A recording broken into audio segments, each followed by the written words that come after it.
This channel is for educational purposes only. Please do your own due diligence before making any investment decisions. Hi, this is Joe Rabil. So I want to talk about entries today using the 18MA, and I want to simplify things. We're looking at it in multiple time frames, but I'm going to show you ways that you can simplify your trigger on most trades. All right. Obviously, there's a lot of nuances related to this, but I'm going to show you a couple basics that should keep you on the right track. All right. Now, if you want to learn more about some of these trading techniques, I would suggest starting with my book. You can click the link in the description if you want to learn more. And also, if you do enjoy this content, please hit that like button and also subscribe. I'm trying to get to that 10,000 subscriber mark, so hopefully you can be a part of that. Thank you.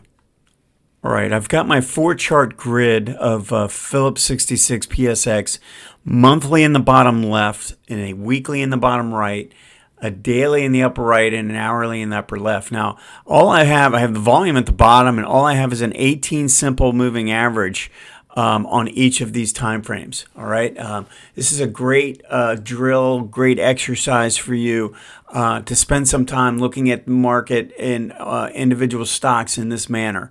All right, now what I want to show is we're going to start here where this 18 is declining in 2021. We get a move off the low and we break a declining 18MA.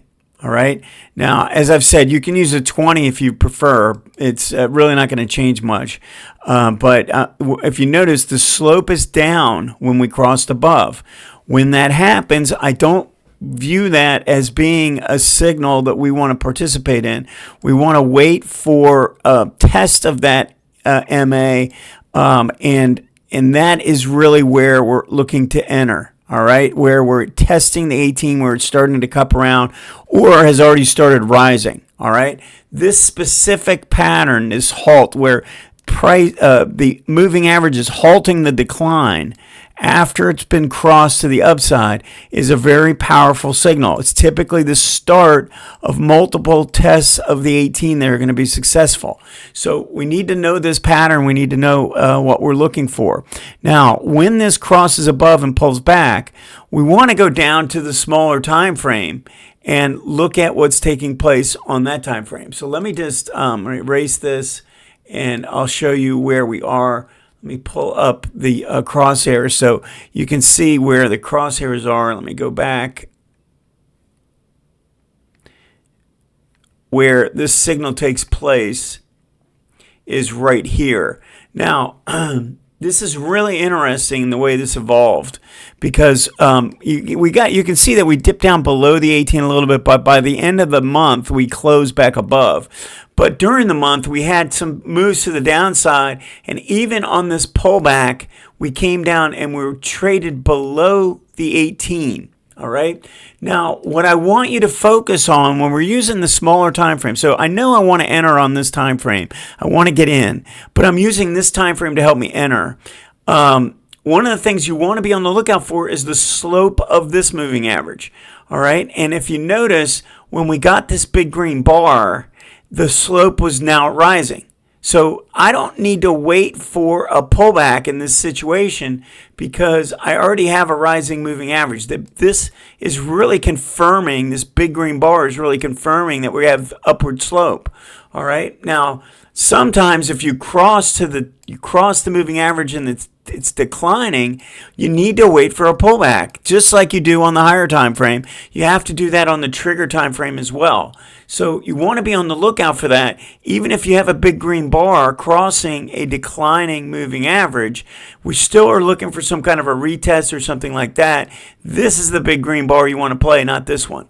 All right. Now, I think if you understand that, you can start to make sense of some of these other signals. Let me just show you, as we move further up, let me just show you this signal here on this time frame.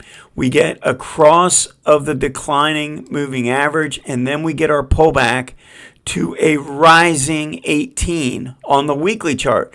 Now, if I go back in time and look at what this was, we had our ABC correction below the 18, and it was declining when it was crossed.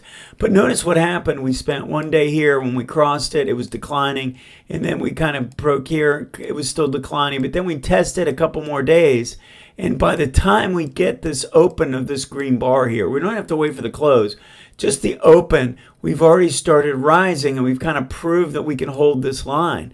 And getting in at this level here is optimal in this situation, simply because we had a declining moving average, but it started to prove itself. And then at this point, we're taking out 4 bars to the upside, and the moving average is now rising. So I've gotten this pullback. So I know in the courses I go through and explain each individual type of trigger there is, and those are important to know. But knowing this as a backdrop, do I have a big green bar crossing the 18? Boom, that causes this to start curling up? Well, that's probably my trigger. Do I have a move that is a move across a declining moving average? Then I probably need to wait for a test. All right, so it's very simple, but we need to make sure we're on top of this. Let's just look at something like SRE. So look at this pullback that is developing on the weekly chart. We crossed it when it was declining, so we had to wait for a pullback. All right, now if we go and look at what was taking place on this time frame, we had a move down, a rally up, and a move back down. Now, most of these bars are below the 18, but if you notice, we got a really nice green bar here, and then as we cross convincingly above the 18, we got another really nice green bar.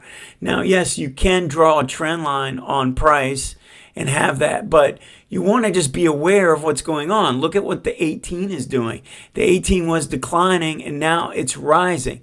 So we have pretty convincing evidence on this bar that we're shifting the trend back to the upside. We want to get on board this trend using this signal. Okay, so if the 18 is starting to rise as we're crossing above and we have solid green bars in place, then we can go ahead and play that as a trigger. All right, let's look at one more example on this. And I want to show you, so this is another kind of interesting situation where, again, we crossed a declining 18, so we know we're looking for a pullback here. That pullback is in this situation right here, and we get a big green bar that kicks off. The moving average starts to tilt back to the upside. So we can use that as a signal. Now, it doesn't last very long, and then look at what happens. We start trading above and below the moving averages of the moving average, the 18. If we do not have respect for the moving average, if we are crossing below, above, below, above, below, and there's no respect for this line whatsoever, then we draw trend lines on price. Just draw your trend line on price and wait for a breakout or a breakdown. Now, in this case, I'm only looking for the long side because I've got a rising 18. So I'm not really playing the downside move. I'm only playing the upside move. But I'm waiting for a trigger, and that's essentially where I'm looking for a break of this trend line to happen to take place on this monster green bar, which kicked off this move right here, and that was the start of the next leg to the upside. Okay, so if you're looking for a trigger, if you're pulling back to the 18, and on the lower time frame you don't have any respect for the 18, it's not respecting it on the upside, it's not respecting it on the downside, then go ahead and just draw in your trend lines. Right, and essentially we're only drawing in one trend line because we're only going to play this to the upside because of the slope of the moving average. All right, and then look for your trigger using that method. So very, very simple way to look at things that way. I would say that if you're going to play the market in using the 2 time frame approach, you have to understand these simple different categories, right? Which is cross a declining moving average, then we need a pullback.